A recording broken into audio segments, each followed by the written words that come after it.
அனைவருக்கும் வணக்கம். நெருங்கிய உறவு ஒன்று நம் அருகிலேயே இருந்து கொண்டு நம்மை எந்த நேரத்திலும் டிஸ்டர்ப் செய்து கொண்டே இருந்தால், ஹர்ட் செய்து கொண்டே இருந்தால், தொந்தரவு செய்து கொண்டே இருந்தால், அதை எப்படி சமாளிப்பது என்பது இன்றைக்கான கேள்வி. கேள்வி ஈஸியா கேட்டோம், பதில் என்ன அவ்வளோ ஈஸியா அப்படின்னு தோணலாம். சரி, நீங்க சொன்ன பதில்கள்ல பிரதானமான பதிலான பற்றற்ற தன்மை என்ற அடிப்படையிலேயே என்னுடைய பதில் அமைய போகிறது அப்படின்னு நினைக்கிறேன். இப்போ இது எனக்கு எப்ப ப்ராப்ளமா தெரியும் அப்படின்னா, என்கிட்ட பற்று இருந்தா. ரெண்டு வகையான பற்று நான் இன்ட்ரடியூஸ் பண்ண போறேன். ரெண்டையும் கேர்ஃபுல்லா கவனிங்க. தி வெரி ஃபர்ஸ்ட் திங் என்னன்னா, நம் எந்த உறவு நம்மளை தொந்தரவு பண்ணிட்டு இருக்குன்னு சொன்னோமோ, அந்த உறவுகிட்டயே நமக்கு பற்று இருக்கும். அந்த மாதிரி பற்று இருக்கும்போது, நம்ம அந்த டிஸ்டர்பன்ஸ்க்கு வேற வழி இல்லாம நிறைய இடத்துல என்ன பண்ணுவோம்னா, அடி பண்ணிய கூடாத இடத்துல அடி பண்ணிவோம். அதே மாதிரி, ஏன்னா பற்று நமக்கு இருக்கே, என்ன பண்றது? ஒரு லிமிட்டுக்கு மேல பர்ஸ்ட் ஆகும்போது எப்படி கத்தணும்னே தெரியாம கத்துவோம். அது ஒரு பெரிய கில்ட்டி ஃபீலிங்கா மாறி, ஐயோ இப்படி பண்ணிட்டேனேன்னு உட்காந்து அழுவோம். So this is normally happening in every house அப்படிங்கிறது உங்களுக்கு நல்லாவே தெரியும். எது எதனால ஏற்படுதுன்றதும் உங்களுக்கு நல்லாவே தெரியும். அது பற்று. ஸோ நெருங்கிய உறவுகளுக்குள்ள கணவன் மனைவி சொல்லவே வேணாம், அக்கா தங்கச்சி அண்ணன் தம்பி. ஸோ ஆல் தீஸ் திங்ஸ் இன்னைக்கு ஒரு வண்டி சரியாவே போகலை, எல்லாம் கொலாப்ஸ் ஆகி போயிட்டு இருக்கிறது காரணம் என்னன்னா, ஒருத்தருக்கு ஒருத்தர் பற்று வச்சிருக்காங்க.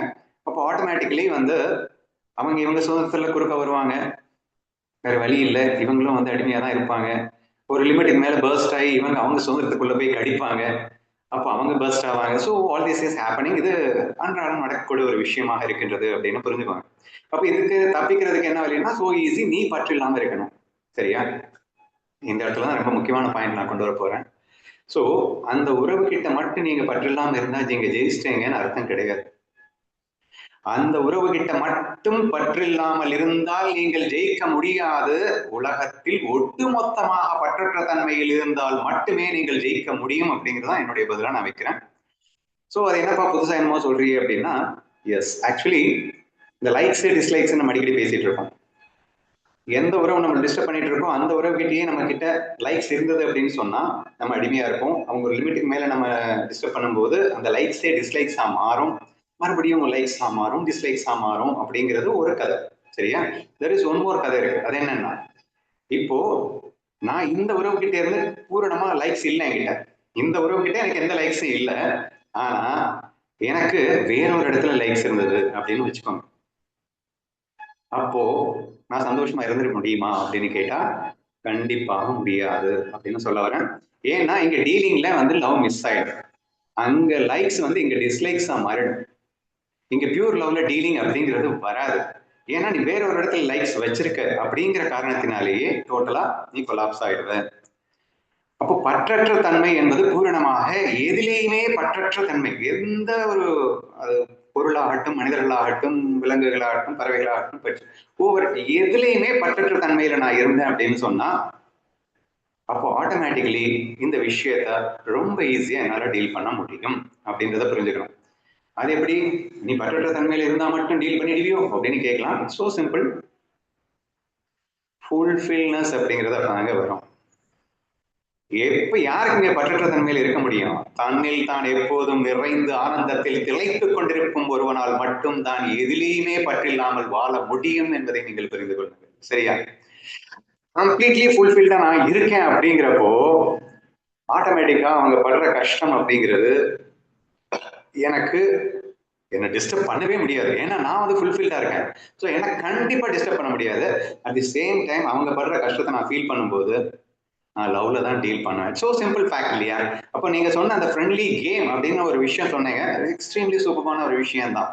அப்போ எல்லோருடையும் நேசிக்கும் அந்த பாங்கு இருந்து விட்டா, ஃப்ரெண்ட்லி கேம் ஆடக்கூடிய எனக்கு தன்மை வந்துருச்சு அப்படின்னு சொன்னா, என்ன விருப்பு வெறுப்பு இல்லாம சமபாவனை வந்துருச்சு அப்படின்னு சொன்னா, கேம் ஃபீல், மாயா ஃபீல், இது எல்லாமே ஆட்டோமேட்டிக்கலி அது இருந்தாதான் பற்றற்ற தன்மை வரும்னு சொல்லலாம். பற்றற்ற தன்மை இருந்தா ஆட்டோமேட்டிக்கா நீங்க மாயா ஃபீலுக்கு வந்துருவீங்க, கேம் ஃபீலுக்கு வந்துருவீங்க, லவ் ஃபீலுக்கு வந்துருவீங்கன்னு சொல்லலாம் இல்லையா? ஏன்னா சம பாவனா அப்படிங்கிறது எப்ப வரும்? நீ ஃபுல்ஃபில்டா இருந்தா தானே வரும். நான் எப்ப ஃபுல்ஃபில்டா இருப்பேன்? நான் எதுலையுமே பற்றுட்டு இருந்தா தானே வரும். நான் எப்ப பற்றுட்டு இல்லாம போவேன்? நீ எல்லாத்தையும் மாயையா பார்த்தா தானே உண்டு. நான் பிரம்மம் என்று ரியலைஸ் பண்ணாதானே உண்டு. நீங்க எப்படி வேணா சுத்தி சுத்தி எடுத்துக்கோங்க. பட் அல்டிமேட்லி நீ நீ யாருன்னு நீ உணர்ந்தவனாக இருந்து பிரம்மமாக ஃபீல், நீ பிரம்மத்தில் இருந்தால் பேரானந்தத்தில் திளைத்தால், ஃபுல்ஃபில்டு மைண்ட்ல இருந்தால், பேரானந்தத்தில் திளைக்கிறதா நான் ஃபுல்ஃபில்டுன்னு சொல்லிட்டு இருக்கேன் இல்லையா? அப்போ உன்னில் தன்னில் தான் நிறைந்தவனாக இருக்கும் போது, இங்க அனைத்தையும் தானாக கண்டு ரசிக்கும் போது, அங்கே கேமா தான் இருக்கும். அப்போ இவ்வளவு டிஸ்டர்பன்சஸ் வந்தாலும் சரி, அவங்க வந்து சம்டைம்ஸ் அழுது டார்ச்சர் பண்ணுவாங்க, சம்டைம்ஸ் அடிச்சு டார்ச்சர் பண்ணுவாங்க, like what ever it may be, அது 100% கேம் ஃபீலை நம்மளால ரொம்ப சுலபமாக டீல் பண்ண முடியும் அப்படிங்கிறது ரொம்ப ரொம்ப முக்கியமான விஷயம். சரியா? ஸோ தேர்ஃபோர் இந்த ஒட்டுமொத்த ஞானம், லைக் சரணாகதி முக்கியமா, அதையும் விட்டுட்டேன், சரண்டர். ஸோ இது எல்லாமே எதுக்கு தேவை அப்படின்னா, மனதிலே பற்றற்ற தன்மைக்கு தேவை, நான் யார் என்று உணர்வதற்கு தேவை, நான் கம்ப்ளீட்லி ஃபுல்ஃபில்ட் ஆகிறதுக்கு தேவை. ஸோ நீங்க கர்மயோகம் பண்ணுவீங்களோ, பக்தி யோகம் பண்ணுவீங்களோ, ஞானகம் பயில்வீங்களோ, somehow you have to be fulfilled yourself and you should realize who you are. நீ பிரம்ம பாவத்துக்கு வா, நீ யார் என்று உணர்ந்து விடு. அத்தகைய தன்மையை பெற்ற ஒரு ஞானியால் மட்டும்தான் இந்த விஷயத்தை 100% பர்ஃபெக்டா சிம்பிளா அசால்ட்டா வந்து ஜம்முன்னு இந்த கேமை ஆட முடியும் என்ற ஒரு நம்பிக்கையிலே நான் இதை சொல்லுகின்றேன். ஸோ மை ஆன்சர் இஸ் சிம்பிளா ஒரு வரியில சொன்னா, பற்றற்ற தன்மையில் இருக்கும் போது இது மிகச் சுலபமாக டீல் செய்ய முடியும் என்பது இங்கே பற்றற்ற தன்மை என்பது அந்த உறவிடம் மட்டுமல்ல, ஒட்டுமொத்தமாக எதனிடமே பற்றற்று இல்லாமல் இருந்து அதன் விளைவாக நான் பூரண தத்துவத்தை பெறும்போது, அப்படின்னா ஃபுல்ஃபில்டு மைண்டை பெறும்போது ஆட்டோமேட்டிக்கலி எனக்கு சரணாகதி வந்துடும், கர்மயோகம் ஆட்டோமேட்டிக்கா வரும், கேம் ஃபீல் வரும், everything will become automatic ப்ராசஸ்னு சொல்லலாம். அது எல்லாத்தையும் நீங்க ப்ராசஸ் பண்ணினீங்கன்னா நீங்க ஃபுல்ஃபில்டு ஆயிடுவீங்கன்னு சொல்லலாம். இப்படித்தான் நாம் இந்த விஷயத்தை டீல் செய்ய முடியும் அப்படின்னு என்னுடைய சுருக்கமான பதிலை சொல்லி முடித்துக் கொள்கிறேன்.